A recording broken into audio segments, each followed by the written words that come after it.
Even the smallest Ukrainians know that Shadows of the Forgotten Ancestors is a legendary Ukrainian film. It is recognized as the best in our history and deservedly praised by almost all cinematographers and film critics in our country. But very few people have seen this film, and even among those who have seen it, not everyone understands why it is as brilliant as everyone says.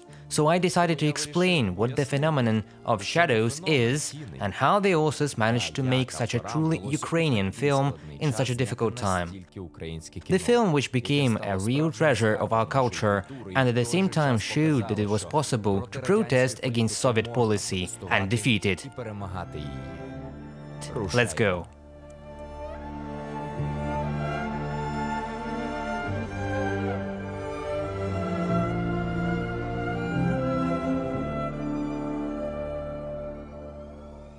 Hello, shouter of cinephiles! Vitaly Gordienko is in frame now, and I congratulate you, because you are watching a video on this channel about cinema, and most importantly, not about Russian cinema, but about Ukrainian cinema, which is so brilliant on top of it. For now, I decided that my main goal is to open up the Ukrainian-centric world to you and fill the gap in Ukrainian language content that many of you had after February 24th. Today I will tell you about ourselves and how we already defeated Russia on the cultural level, and I hope that we will do the same thing now on our front. To be honest, I've been thinking a lot about giving you a piece of advice as to when to watch the film, before or after my video. But at one point I realized that it didn't matter. The only thing that matters is that you actually watch it. Before creating this video, I bought books, reread dozens of internet sources, and watched various interviews of authors of the film in order to single out the most accurate version of the entire film process. So today we will talk in detail about many aspects of the film. We will analyze where exactly lies its phenomenon. I will tell you about the team that has gathered to create it. We will think together about whether Parajanov is a genius and what an effect his film had upon history. But first, I suggest diving into the timeline and the premise of the appearance of this film. That's why I came to the place where this film was created. I will tell you the story right from Ivan's house, which was portrayed in the film. It has survived to this day and is now a museum that anyone can visit. I welcome you, by the way. It is located in Krivorivnya. You can find the link in the description under this video. Dear friends, we are now in the same house, and this is yoke, and this is the chest. But just to talk to you from this place and tell the story just sitting here. There is a certain symbolism in this, I think.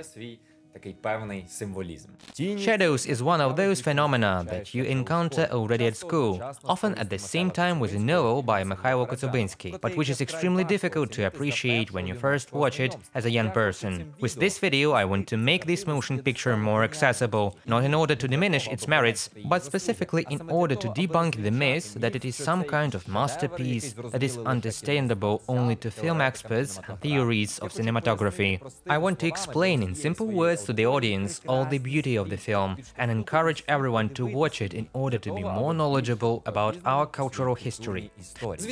I think it will be good to explain here what it actually is to those who don't understand at all what kind of film this is. Based on the eponymous novel by Mikhailo Kozybynsky, it tells the story about love of Ivan and Marichka, about the girl's death afterwards, and Ivan's wandering around the world. The film became a world classic and received 39 international awards, 28 prizes at film festivals in 21 countries of the world. The most outstanding directors in the world recognized the genius of our film, which as a result launched Ukrainian poetic cinema, a phenomenon that was later recognized as an independent film school. And also many film universities around the world recognize shadows as mandatory knowledge for those who want to enter. I had tourists from Chicago, and one of them said, "Miss Vasilina, we are from Chicago." I said, "Yes, I know. You booked the excursion. In our country, an actor will not be an actor and will not graduate from an educational institution if he doesn't know Shadows of Forgotten Ancestors inside out. I would not like to delude us and myself." I remained silent, but I thought to myself, and us? What about us? So many people come to my museum who, as they say, are dark people. Dark and ignorant. They read, heard and saw nothing. They are having rest somewhere here. They have to do something, and here they are. But I'm also glad that many of them say, I haven't read or seen it, but I will definitely do it after visiting you. Because I always finish like this: if we don't know our past, we won't have a bright future. Now, when everyone understands what we will talk about, I will give you a small insight into the history of Ukrainian cinema. Ukrainian cinematography is something that is often discussed in society. People who are not interested in its history may think that its real development and formation have just begun after 2014, although in fact its roots go back to 1911, when, according to some sources, the first silent full-length film, Zaporizhian Siege, was released, from which only a few frames remain. Further, this process had an active follow-up. First, Skoropadsky gave an order for the Ukrainization of cinema and created an analog of the modern state cinema called Ukraine film, the production tapes of which have all been lost. For the next 70 years our cinema was only part of the Soviet cinema. That is why, despite the powerful development of this niche, all films had to be shot in Russian, and very few Ukrainian language films were made. Because of this, it is difficult to call many motion pictures shot in Ukraine Ukrainian. However, in certain works it was easy to detect our context, as in another legend of our cinema, Dovzhenko's Earth, and therefore the cinematographic history of Ukraine of this period can nevertheless be called productive. But the Soviet Russians, like no other people, realized the power of art and paid attention to it, which is why they used all possible means to get rid of our entire intelligentsia. This series of events aimed at the murder of our artists went down in history as the executed Renaissance. Ukrainian cinema was in stagnation for a long time for obvious reasons. The 1930s were about totalitarianism, the 1940s scarce war and post-war cinema production. The studio was evacuated, then it returned. So you can actually cross out 20 years. In the 1950s, after the death of Stalin, a shift started in this domain.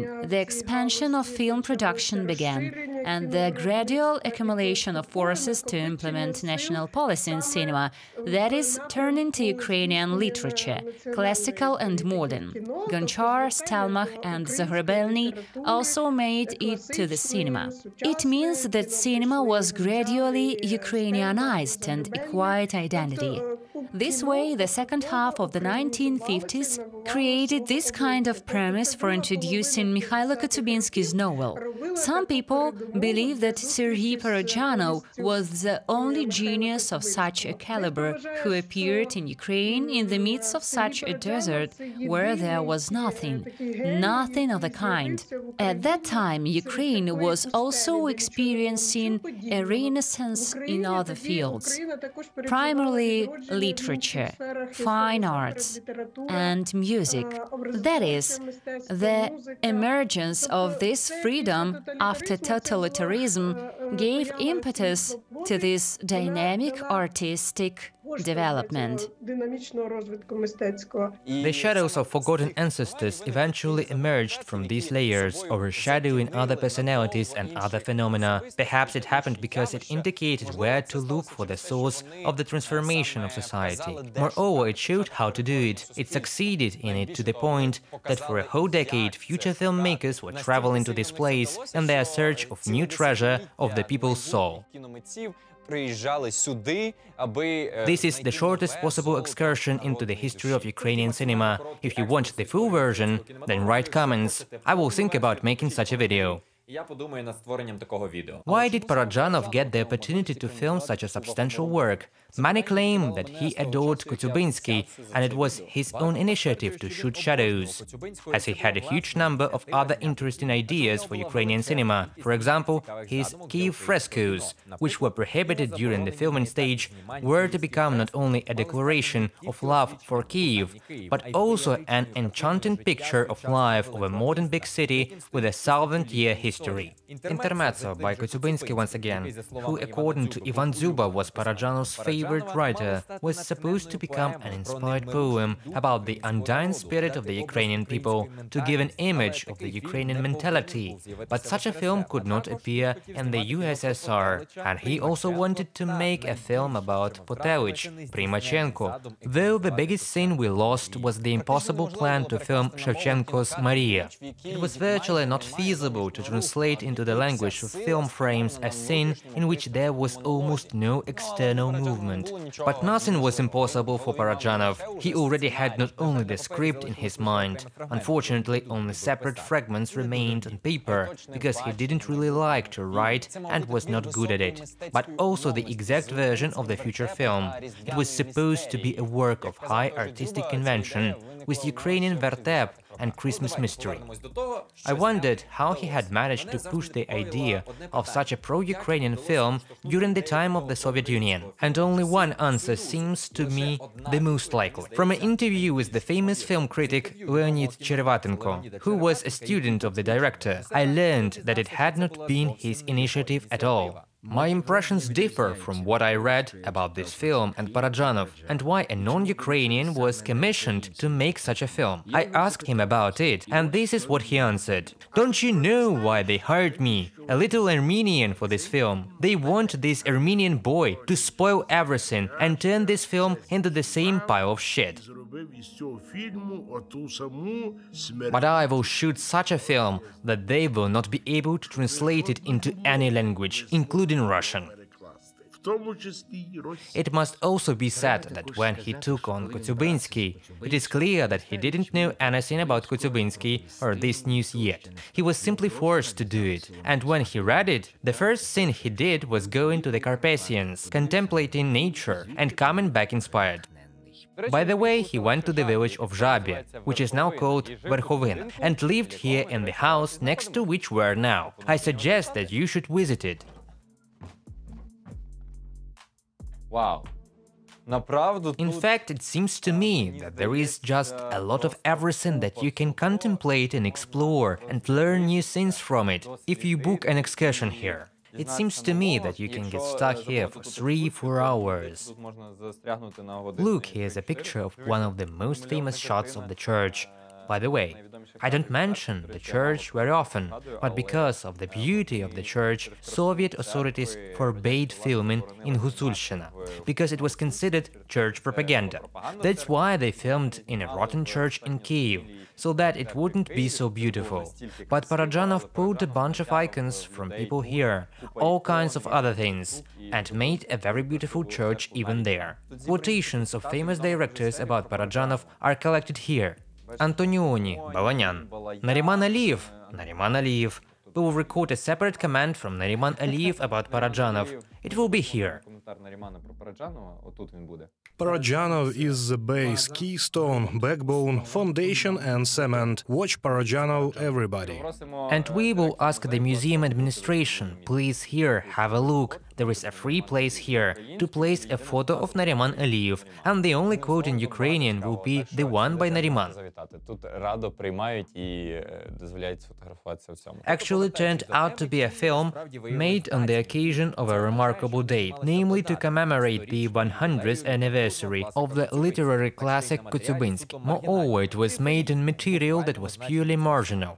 At that time, only ethnologists were interested in the life of Gutsuls, Ukrainians who have lived in the Carpathian Mountains for a long time. It's a kind of a reservation where rites, everyday life and customs have been preserved since the time of the Kievan Rus. It was supposed to be something like the Ukrainian Romeo and Juliet, only with tonality imbued with the problematic of class, namely about the material inequality of two families, which led to the tragedy of love between two young people, as the Soviet authorities and the leaders of the Communist Party wanted to see it.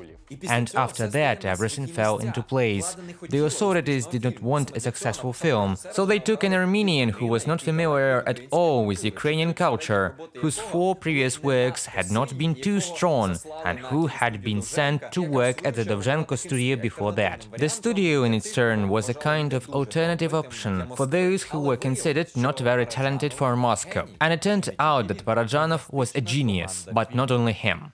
Many people talking about shadows of forgotten ancestors give all all the glory to the director, saying that he is a genius who invented and made all of this. The phenomenon of this film resides in various aspects, but the first and most fundamental one is the people who created this film. Here, within the same project, different personalities in terms of character and approaches to work met each other. Most of them first established themselves during the work on the film and later took an important place in the history of Ukrainian culture. It was a kind of creative laboratory. The emergence of the school of poetic cinema, influence on non-figurative painting, academic music, etc.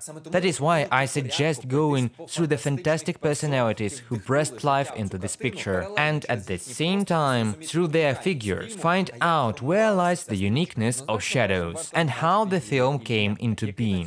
It is definitely worth mentioning Yuri Ilyenko first, who was a cameraman on this project. Without exaggeration, the work of Mr. Ilyenko has an entire era in the history of Ukrainian cinema. He is one of the founders of the modern Ukrainian cinematography school and an author with an extraordinary director's mindset.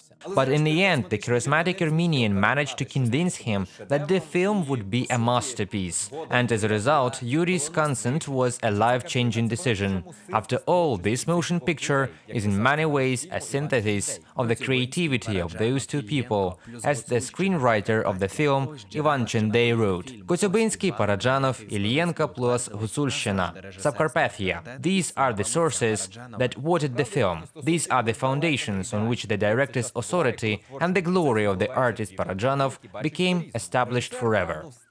However, their relationship was far from ideal, as it often happens when in the creative process two individuals, seeing scenes differently, merge. The director sought some static. Instead, Ilyenko, inspired by plastic film art of the 1920s and 1930s, demanded to add a moving and subjective camera from the first person, as was the case with Urushevsky in the film The Cranes Are Flying. Parajanov was simply in awe, because I was shooting with a handheld camera, not with a tripod. It was terribly unusual for him. He didn't control the moment of creation of the frame. Only I could do it. Ilyenko tried and worked out many camera techniques in the previous film. There is a sun somewhere, and therefore in Shadows there was a clear basis and understanding of what needed to be done. And all these dynamic frames with moving plans, which were managed and changed by the camera operator, deprived Parajanov of constant control over the work, and this was a real shock for him. The director believed that the beauty of Hutzul lifestyle and Hutzul aesthetics were excessive. That is why it didn't allow any counteractivity. He believed that the most important thing was to find not the point for starting the camera movement, but the point of vision, the point from which the perfection of the world opened up. He thought that beautiful things should be admired and not, roughly speaking, put to the test. That's where came his desire for static plans. On the basis of the collision of this view with Ilyenko's innovative proposals, which were not accepted by Parajanov, serious conflicts arose between them, conflicts which fostered legends. For example, the legend of a duel between these two, which, depending on who exactly told about this incident, became either a real event or fiction. Ilyenko recalled in his book, "I'll omit it here now. It's not the main thing. The main thing was this. Tomorrow at 6 o'clock in the morning you will die. We will shoot from 6 steps." He understood that I was not kidding. He said that he had even had a second. They lived in Verkhovina. It was called Zhabya then. A great flood occurred and swept away the bridge over the Cheremosh. They lived on different banks of Cheremosh. They could not meet that day. However, according to Drach, whose practice took place in this film, a lot of things are invented there. In my opinion, no one except Ilyenko talked seriously about this duel. Also, according to the cameraman, actress Lyudmila Kadochnikova, who impersonated Marichka in the film, held this hand during the challenge to a duel, but she herself claimed that she found out about the duel 5 years later. Vasyl Korshun, a film technician from Verkhovina, said that there had been a duel, but only as one of the many entertainments that took place on the set, such as Parajanov's theatrical funeral. And the director of the House Museum of the film Shadows of Forgotten Ancestors recalls the story of Marichka Suruk. When they were quarreling quarreling in the other room, she knocked on the door, brought a plate of lard brinza, and so they finished dinner, and it was as if the quarrel was over.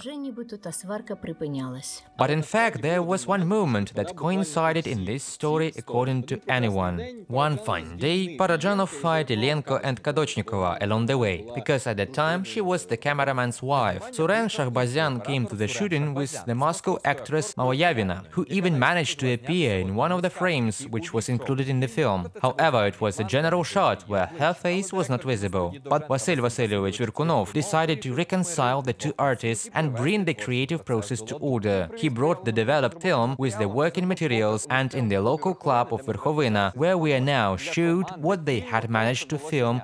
Most members of the film crew were simply afraid to come there. The most daring people sat in the back row. In the first row, the director sat on one side, the cameraman sat on the other side. All the others were sitting somewhere in the back.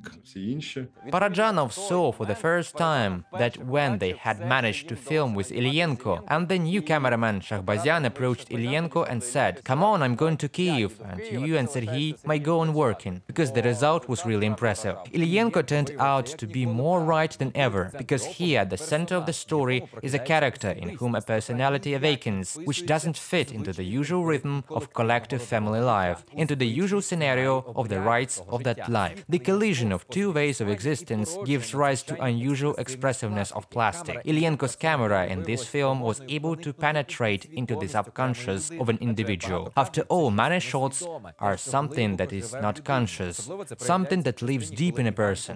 This is especially evident in the part when Ivan feels sorrow for his beloved.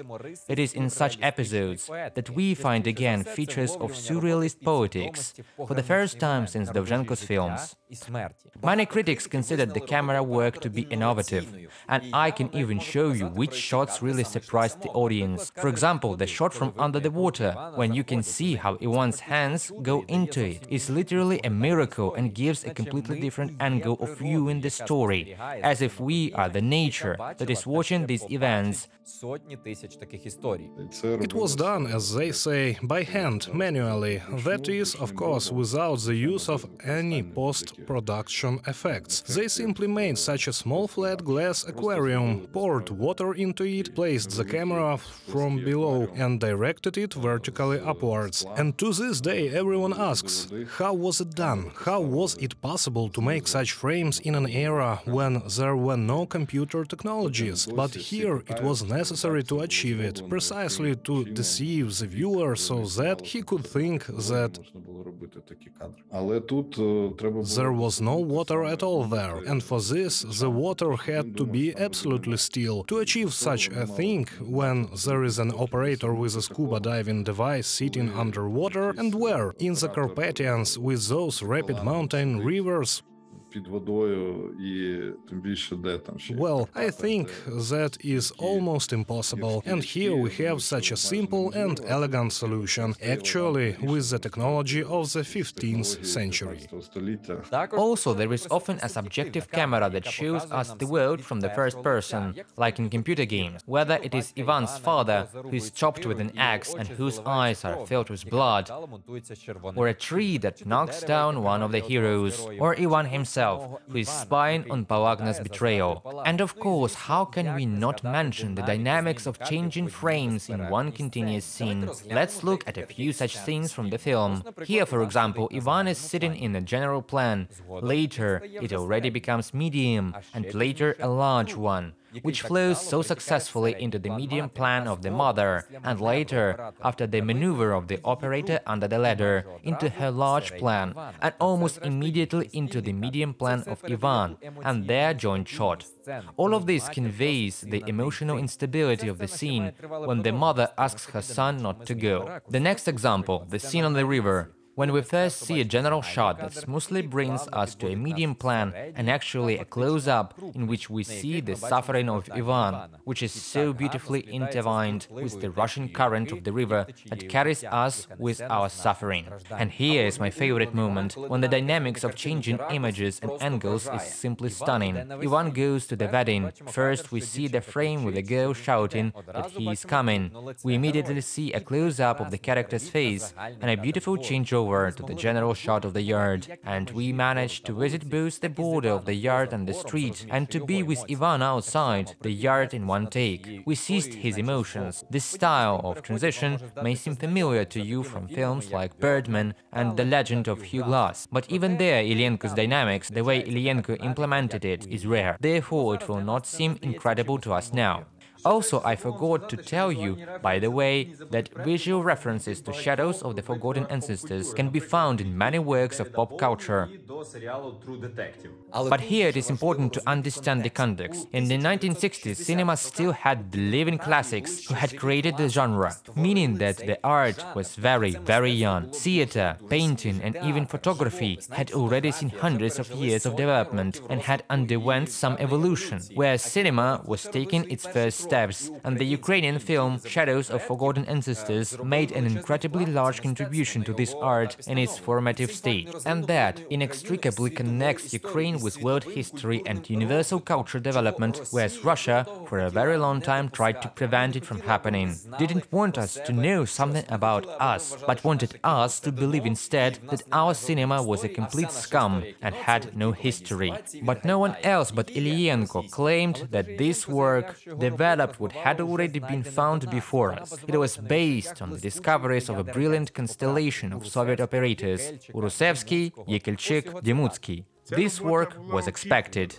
If not in this film, then in another one. At the time of creating our motion picture, the idea was already finalized and didn't belong to anyone personally. As a joke to myself, I came up with the following classification. There is a room for beginnings in creativity, but also there is room for ends. So for me personally, it was an end. I had to say goodbye to the profession of cameraman in order not to repeat myself. But despite all the high-pitched talk about innovative approaches and meaningful perspectives, I just want to know that the shots in the film are extremely beautiful. Just look at them. Each of them is a separate canvas that should be exhibited in a museum or at an auction. Every time I watch this film, I have a real delight in the beauty. You sit and just cannot believe that this is all about our cinema, our history. It's about our masters who made all of that. It's about our landscapes and our culture. This is the case when beauty can really save. If not the characters of the film, then it's writers. But the cameraman only captures beauty, whereas artists create it. There were several people worth mentioning. It is definitely Serhii Parajanov, the production designer of the film. Another artist is Grigoriy Gavrilenko and consultant Fedor Manailov, who is undeservedly often overlooked. Serhii Parajanov is better known as a graphic artist and book illustrator, but his involvement in working on this film is not at all accidental. Before that, Parajanov traveled twice through the Carpathians, illustrated Kozybinsky's novel Fata Morgana as his postgraduate work, and in 1963 he began working on the design of a book about shadows. However, after drawing only 3 engravings, he was invited to the film crew as a production designer, and he immediately agreed to discover a new type of activity for himself. He effectively brought the group to the Carpathians as a guide. He saved the team from peasantry and falsehood.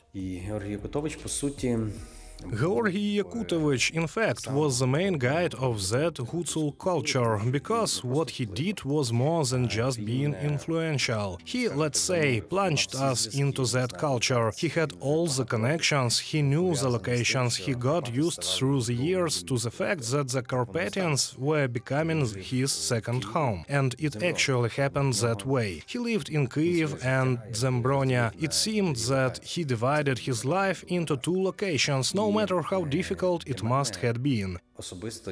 And for me personally, there are several indicators of this. The choice of location, working with all those ethnic elements that are not shown directly but interpreted. For me, it is very important to create some special genre scenes, such as the storm scene with that rider. In fact, he thought out, he completed some elements of rituals, those banners that he formed, the church that he in fact created in the pavilion of the film studio. But the structural part was also very important. Parajanov suggested dividing it into chapters when the film was being edited, and that instantly gave a different structure to this film. моментально дало іншу структуру цього фільму. We can still look at these wonderful illustrations for hours, which is what I ended up doing during the preparation of this video. But how can we not mention the costume designer Lydia Byakova? She is one of those unique artists who have done a lot for cinema. Now they mention her rarely. When she participated in filmmaking process, everyone knew that the actors would be dressed perfectly. She approached the material very accurately and always made sketches. She immediately got to know the actors, tried to understand their individuality and combine them with the character. She made perfect costumes for the actors she loved. During the preparations for Shadows, Byakova went to Bukovina, traveled around the villages and collected scenes that were needed for the motion picture. In the group scenes of the film, ordinary people were filmed, those who lived in the villages where the filming took place. And they were ordinary people, but during filming, they were turned into real Hutsuls, because they dressed like that only for holidays. Also, for a bright image, all the actors were coated with orange paint. It was a peculiar feature related not only to the visual design of the film, but also to the characteristics of the tape, because you will be as white as a corpse if you don't coat yourself. You can even see that the actors really have a strange skin color, its expressiveness and texture. And there was a case on a film set when a Hutsu had his own oxen. Paradzanov met him and said that since he had this oxen, he would carry the deceased in the film. They made him up. After the shooting day, he didn't remove his makeup. I don't know whether they didn't remove the makeup because the actors themselves had to do it, or they just forgot and went home. His wife was so frightened that she didn't let him into the house because she thought it was not her husband. And now we have approached the history of the Hutsuls, who went through a very interesting and unusual experience, but at the same time were equal creators of this motion picture.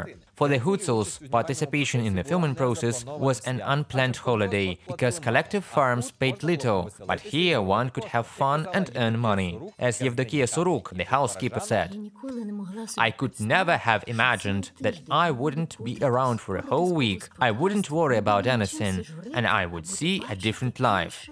It was about a trip, because Serhii Hutsuls went to the Kyiv film studio during filming, in national clothing, with musical instruments unusual for Kyivans. This trip was full of meeting the unknown, starting with the pace of life in the capital and ending with a stay in Paradzanov's apartment, where they slept on the floor and in which they were carefully warned not to praise anything and not to say that they liked something, because Serhii immediately gave it to them as a gift.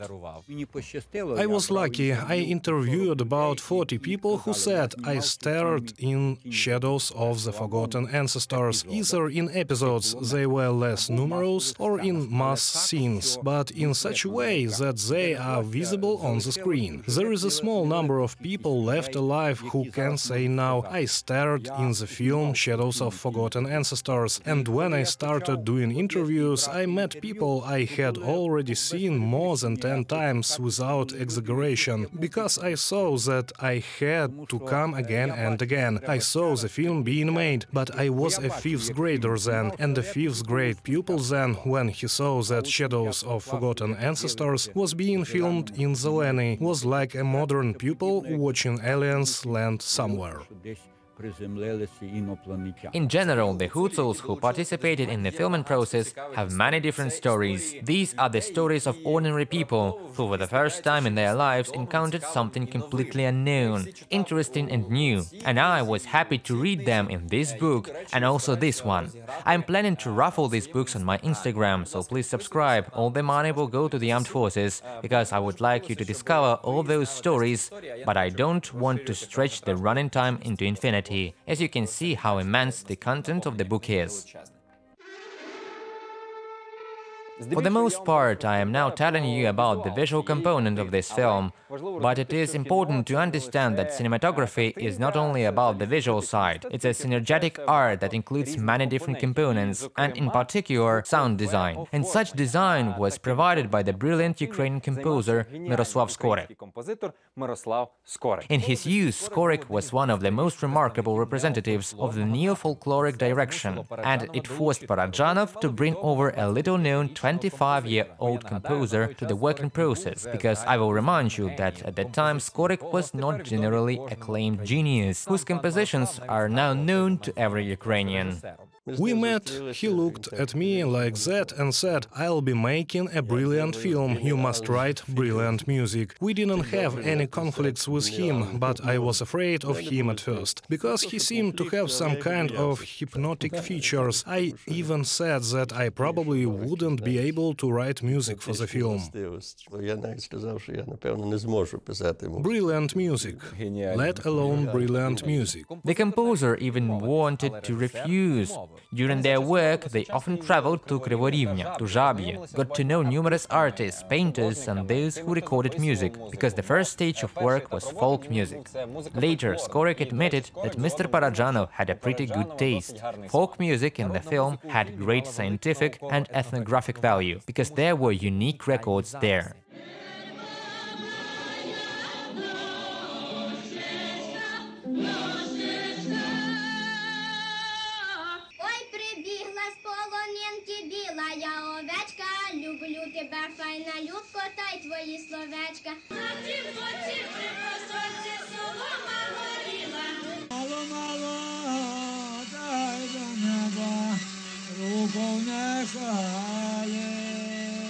The Armenian found old people who lived out their life. He found unique tools. For example, the pipe is often extremely tall, but he found a short pipe, a Cossack bagpipe, which usually has only one tube with valve. But he found one where there were more of them, which is also unique. And they somehow had to record some trombitas in the studio, and they just showed them into the plane. Skorik didn't really like the first novels, but with each new material he saw that Paradzanov was really achieving a deeper effect. The sound fabric of shadows is no less expressive than its visual component. In fact, it can be performed as a separate musical saga, in which professional music plays the role of binding, the function of sound glue. As a result, Skorik's music for the film was so successful that the composer created the Hutsul triptych based on it. It was a rare case when a film score turned into a suite, and not vice versa. The composer himself said that he didn't undertake to judge whether the task of genius of music had been fulfilled. Sometimes he was highly praised, and he was somewhat ashamed that most of the music there was folk music. And to put it simply, the music broke my heart at some points, because it conveyed the mood so accurately and so strongly affected my inner impulses of love for our culture.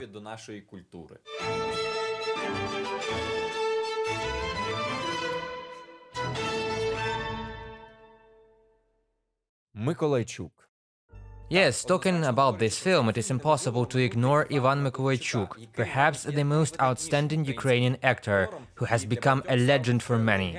I read a whole book about him, and I recommend it to you. I will come up with a separate video about Mykolaichuk. He definitely deserves it. And now let's focus on his work in this film. So, Ivan was in the second year of studies at the Theatre Institute, in the studio of Viktor Ivchenko, who loved him very much and noted his curiosity and desire for work. However, the Russian actor Gennady Yukhtin was already approved for the role of Ivan. Ivan didn't correspond to the ideas of the creators of the film about the character invented by Kotyubinsky. He didn't fit into the creative team according to the director, but they still decided to do the tests out of respect for Ivan's teacher, Mr. Ivchenko. However, a few minutes later, the cameraman caught up with him, shouting, "Serhii Yosipovich, please come back. This is something incredible, something beyond perception and understanding."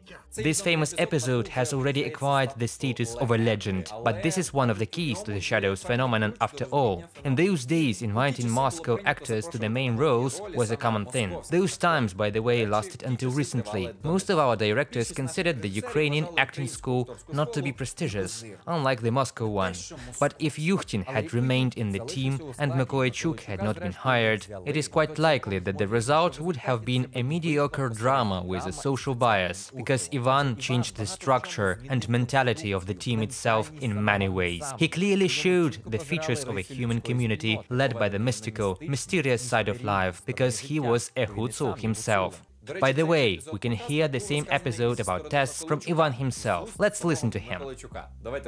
When Parajanov said, "Well, let's try this guy," I immediately understood that it was all done out of respect for my teacher. I asked, what should I do? And had in response, do what you can and how you want it to be. It was the end of the shift, so I finally made sure that I would not perform this role in the film. I remember my psychological state. I braced myself and finally decided that I would play this part for film tests with great tension. And from that moment I perceived all the members of the group who were on the set not as indifferent audience, but as enemies to whom I had to prove something. It was my protest. Ivan also understood from that film test that when he stood in front of the camera, there must be an enemy on the other side. The film brought the young actor eternal fame. Who knows whether the film itself would have received this fame if the genius of Ukrainian cinema, Ivan Mykolaichuk, had not been part of it. And where did Gennady Yukhtin go? Because we know that it is not so easy to hand away a Russian actor.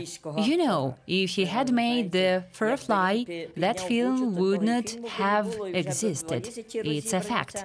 One day, he came to Dovzhenko's film studio and suddenly met Parajanov. You know, Parajanov behaved so-so. He acted very intelligently, tactfully and cunningly. He said to Gennady Yukhtin, "You know, I was given another actor for this role." He didn't say that he made this choice himself, but let's see your take on this. This is how they received it, and this actor must have been smart if he decided that way. He saw it and realized that he would not be able to play this role. No one could have played it like Ivan Mykolaichuk. I still do think so. Because Mykolaichuk himself embodied the living spirit, the living modernity of Hutsal culture, on the background of which the Soviet avant-garde looked suspiciously archaic and simply poor. But let's get back to who this film is primarily associated with. Параджанов. I seem to mention him throughout the script, but still haven't really told anything specific about him.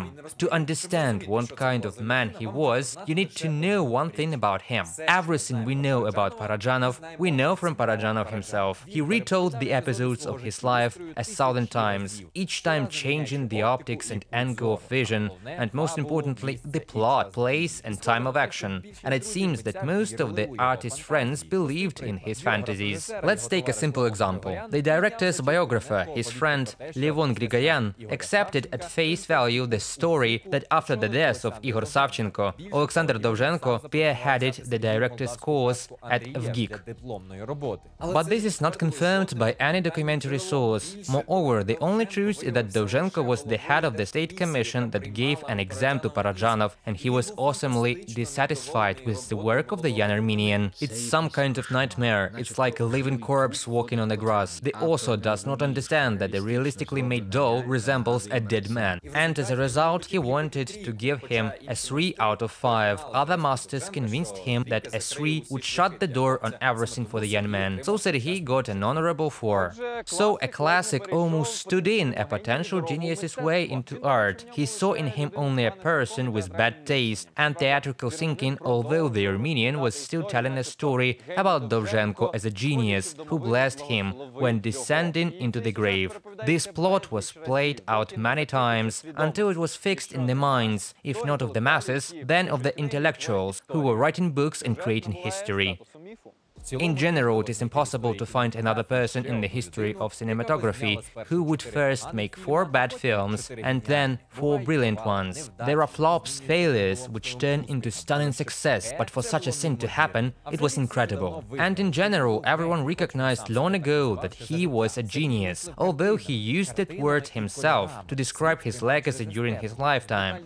Serhii thought in pictures and colors. He perceived the world through aesthetics. After all, colors played a great role in shadows of forgotten ancestors. If you pay attention to it and understand all the symbolism of each color, you will discover a lot new scenes in this film. There is a very good description of Parajanov's thinking from the memoirs of Tiberius Silvashi. Why do you have to write all this? What are the Carpathians? How can you convey the texture of the Carpathians? Take a look. He took a few pebbles and spread them in front of me and said, "Here is the texture of the Carpathians." And that's all. Then I saw it in the shadows. When he shot stones, moss, that was enough. The Carpathians with mountains, the sound of trombita, and the cinematography, all of this was before him. But it was enough for him to show the texture of a few pebbles for all the Carpathians to come into their authentic being.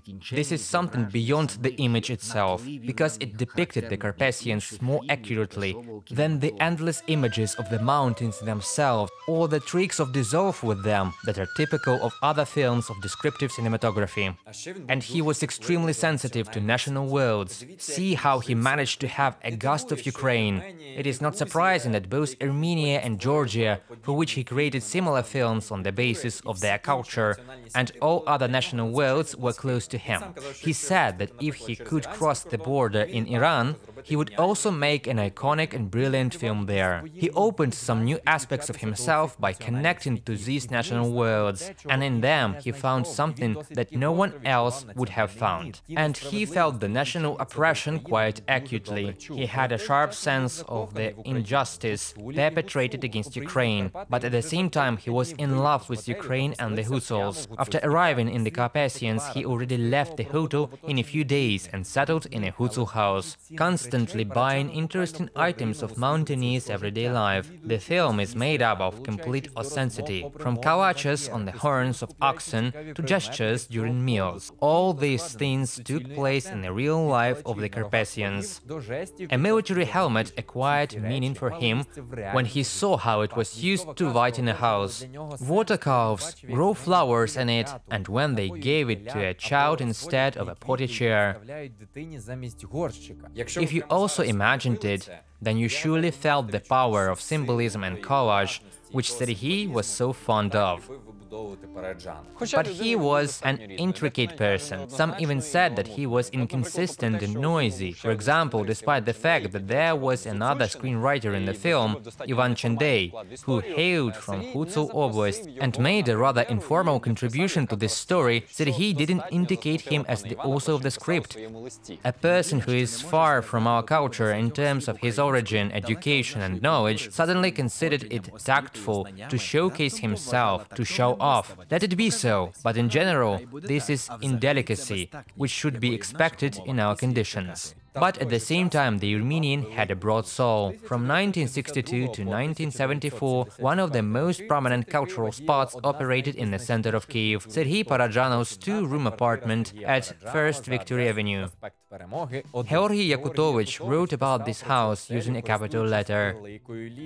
Serhii Parajanov created the house. Two rooms of his apartment were in the 60s a kind of cultural center of Kiev. In this apartment you could meet a policeman who was standing near the house, and a priest, the most beautiful actress, and the wisest poets and philosophers. Parajanov united dissimilar people within the walls of his house. The walls, which were also constantly changing, by the way. After all, he had 30 icons that were even resting on the floor. And then suddenly someone else would come to see him, and he had only one wooden idol hanging on the wall and a gilded chair standing on the floor. There are legends about this residence. Now, when I drive past this address in Kiev, I'm like, damn, Parajanov lived here. There was this apartment here that everyone is talking about. But then again, this proves the director's openness to the world and to everything new.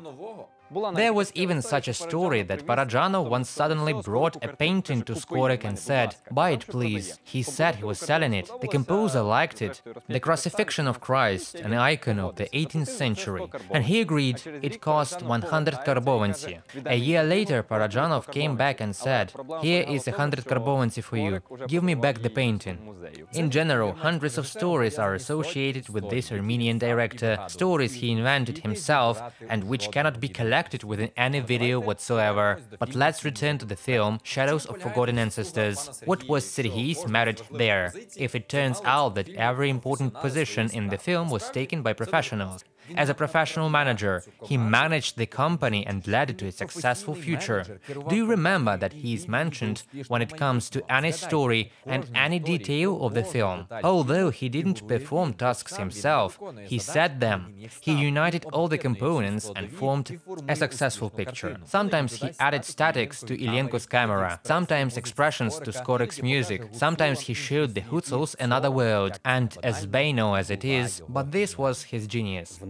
They gave something new to the Ukrainian cinema, and this team, because really stellar, it can be compared with some stellar lineup of some cool band. That's what happens when these people come together, do something together, and then realize that what they did together is timeless. It pays off phenomenally. It is a fusion of special talents, energies, those things that cannot be explained, and eventually they fall apart, they separate. And everyone carries a little of that, but it is not about the truly collective product, it is not about the joint energy. Yes, of course, it has an imprint of something done with talent, but no, it's still not the equal.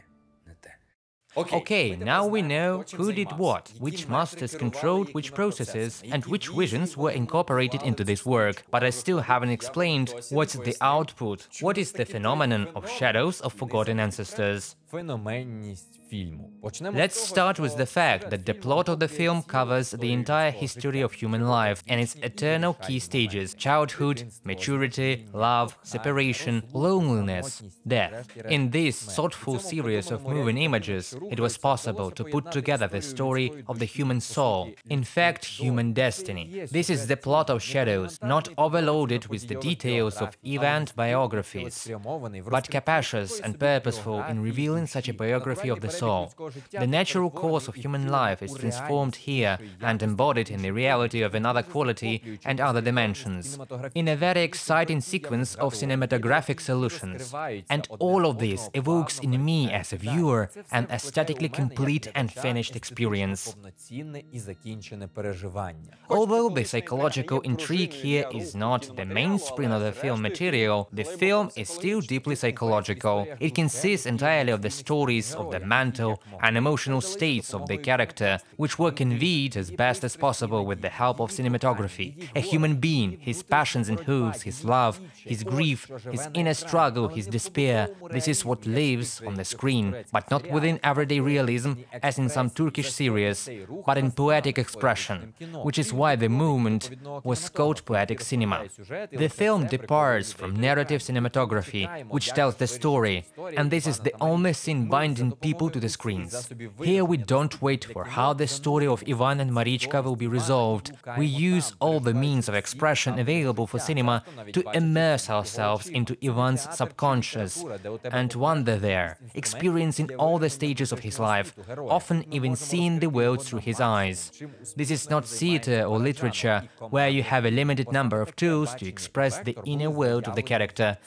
A vivid example is the scene in the inn, when the camera begins to look through the eyes of the mortally wounded Ivan, in a feverish rhythm, which is increasingly accelerating. The strangely inclined world is spinning, buzzing, and at the same time it is frozen, reaching extreme emotional tension in colors and sounds. Basically, death is shown here, but at the same time it is presented as a poetic image. The second point of the phenomenality of the motion picture lies in the fact that the creators were able to show in practice that the ethnographic material and folklore motifs are not something dead and external to modern cinema. They can grow out of the national fine arts of the people, from the aesthetics of their everyday life, from the poetics of their customs and rituals. In fact, we can see it now in our music, theater and other forms of art, but the foundation for this was laid by our ancestors. Next, how can we not mention the spectacularity of the film? The picture of a fallen tree at the beginning of the film, the picture of the funeral of an old Polichuk, the scene in a church, and the movement of Marichka on the background of an iconostasis, a wedding ritual with its symbols, holidays and carols, pictures of a Molfar spell and a storm, a kind of laying in a coffin, and the Hutzul dance in a house, where the dead Ivan lies. The final shots of the film, after all, a silent row of inquiring children's eyes. All of this is of course very spectacular, but at the same time to say that it is only spectacular means to say nothing or to say something inappropriate. After all these images actively participate in the creation of the visual order and emotional tension of the film. They all do not just show something, but also give a poetic reflection. But if you watch this film many times, then you encounter a typical phenomenon occurring when you contemplate a picture. For example, I know that if you look at the same picture for a long time, you will see much more in it. I contemplated the same picture for the first time, second, third, fourth time, the artist's picture, and with the film Shadows of Forgotten Ancestors, this is something that you can touch.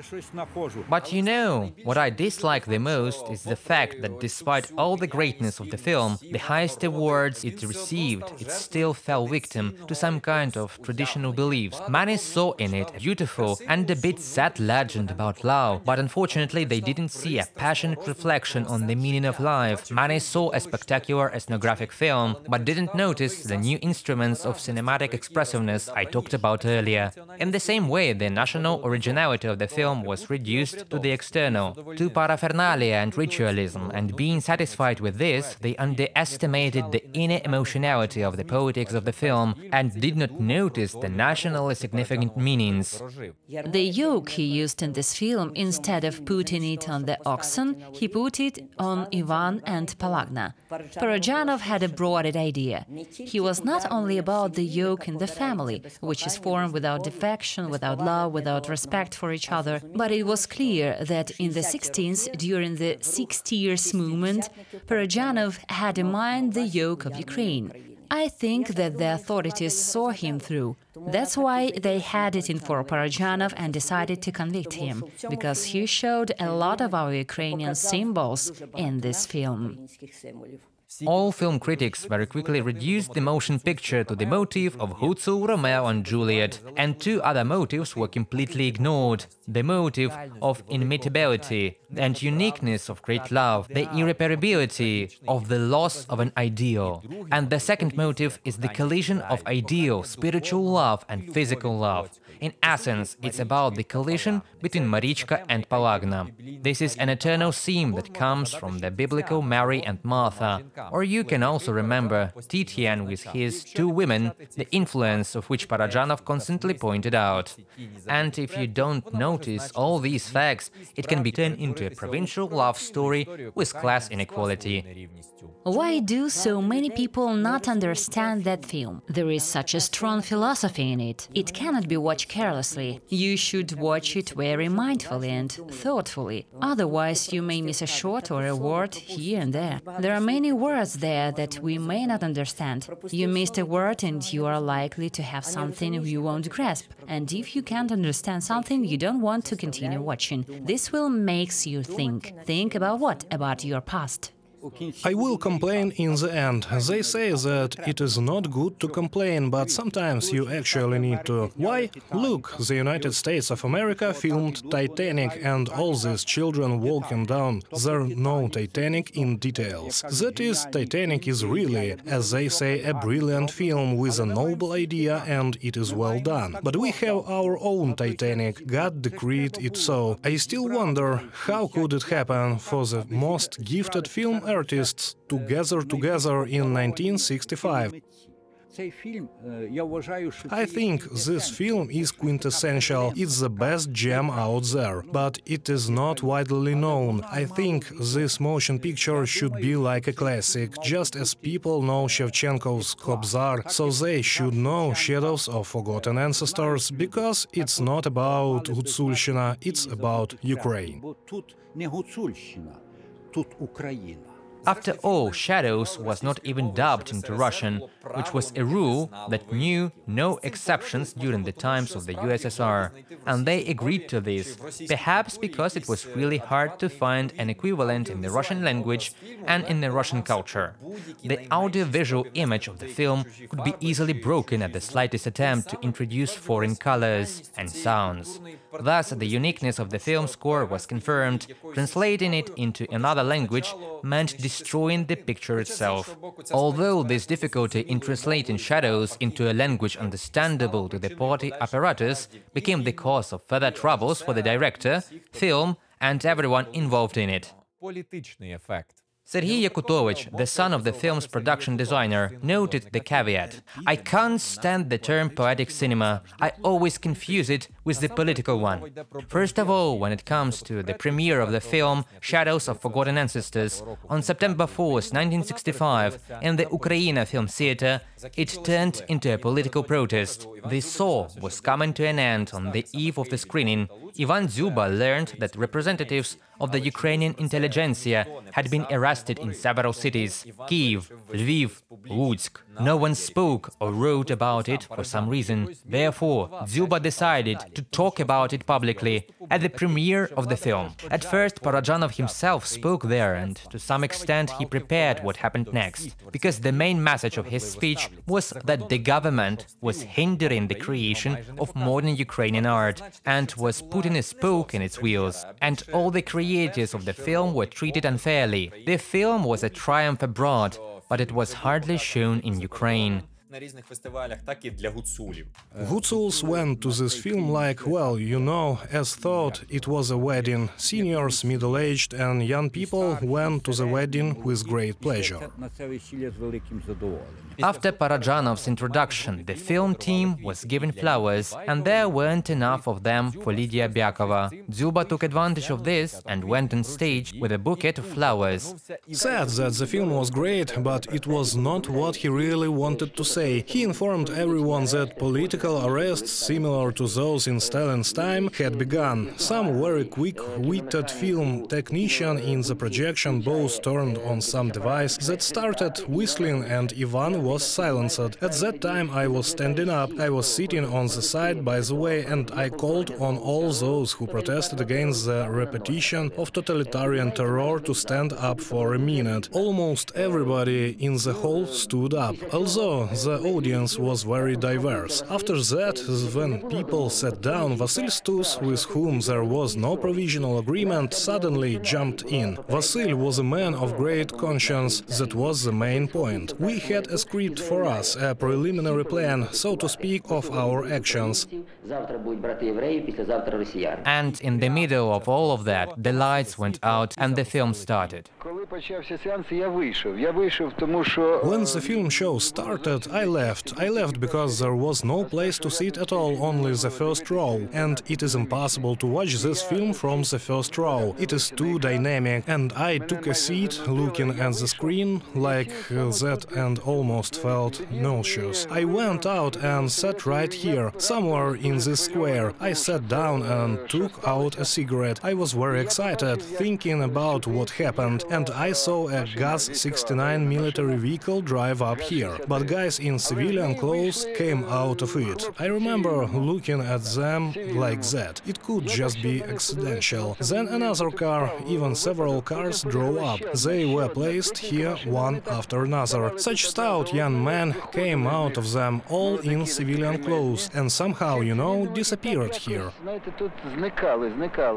They seemed to be absorbed by this crowd. I realized that the film theater was being surrounded. My first thought was to run away, but I thought that the aligned planets I just mentioned were sitting there.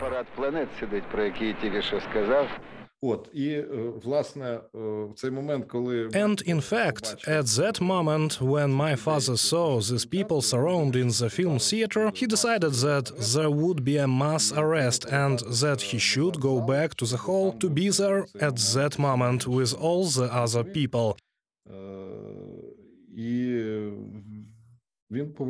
He came back and was sitting and waiting for the whole procedure to begin, but no one was detained. A logical question arises. Did Parajanov support what happened at his premiere? Dzuba recalled that he was very worried that his performance in the cinema was a blow to the director and it would make them quarrel. But he also claimed that in fact the opposite happened. He said that Serhii was awfully glad, enthusiastic and happy that this action had taken place at his premiere. Parajanov didn't tolerate any restrictions on freedom and the most fanciful ways of self-expression. He was offended if some political letter of protest was sent without his signature and demanded that he be the first in the list of signers. That's why, whether he wanted to be out of politics or not, in fact, he was a big factor in the aesthetical, political and spiritual opposition to the system. This presentation made the authorities realize that they were all completely unaware of this film. And why on earth is there such an action here before this film? And they began to put it under a microscope and finally saw all our symbols. However, strangely enough, they didn't take up it immediately. At first, the film had to be shown for some time because it was dedicated to the writer's 100th birthday.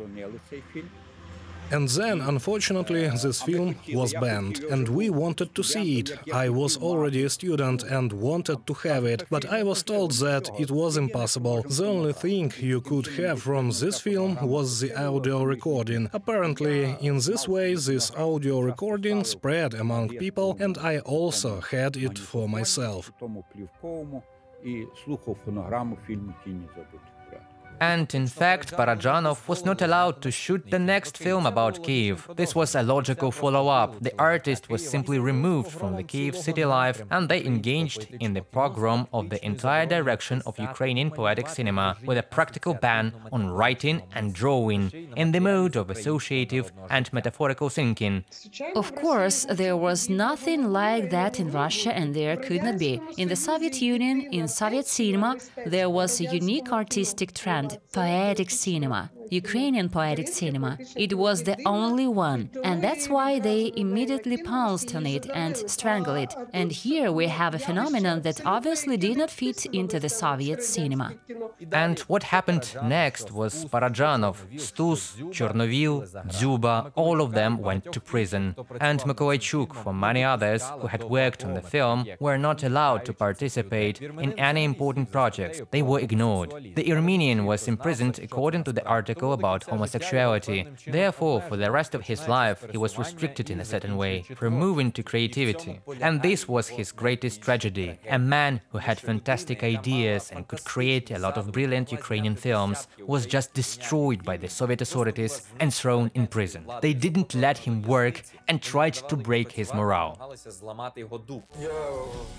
You see, I lived to see that I haven't managed to film even 1/10 of what I set out and wanted to film. Even now, many people are trying to convince us that we didn't have such cinema here. But remember that the brand of Ukrainians is courage. That was true of that time when a team of people decided to make a real, meaningful film about Ukrainians, not being afraid of the punishment of the totalitarian machine, not being afraid to speak out clearly against the dictatorship at the premiere of the film. And that is true of now. I would like to emphasize the courage of Ukrainians to continue nurturing their culture, searching for their roots and building a foundation even in such a difficult time. It was a clear victory over Russia in the cultural life of the Union. It was a slap to the system, for which many of its participants paid, but it gave the wind of hope for the collapse of this system. But despite its protest nature, the film is actually about love. Well, no, it's not a film. It's a real outpouring of love from a team of people, which I felt clearly and consciously.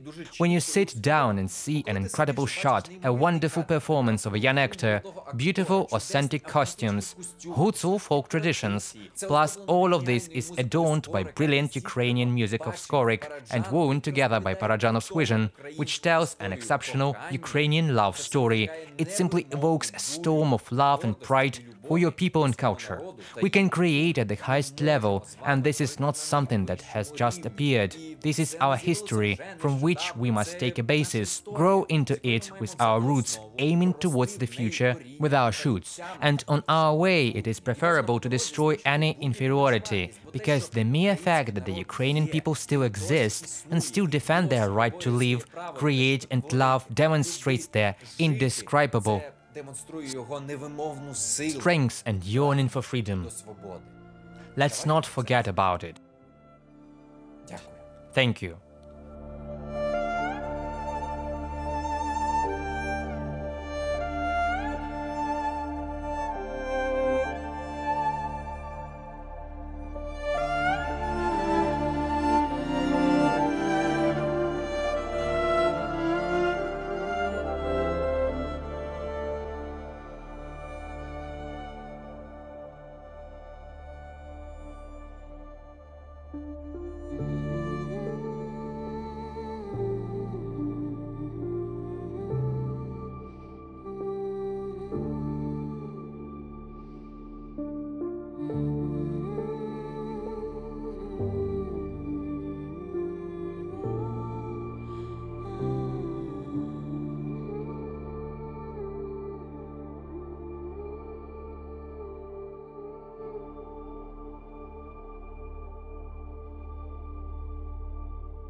I think that this is far from the end of the story. I think this film will pan out greatly one day, at a greater distance, and I think this film will live for a long time, much longer than we even imagine.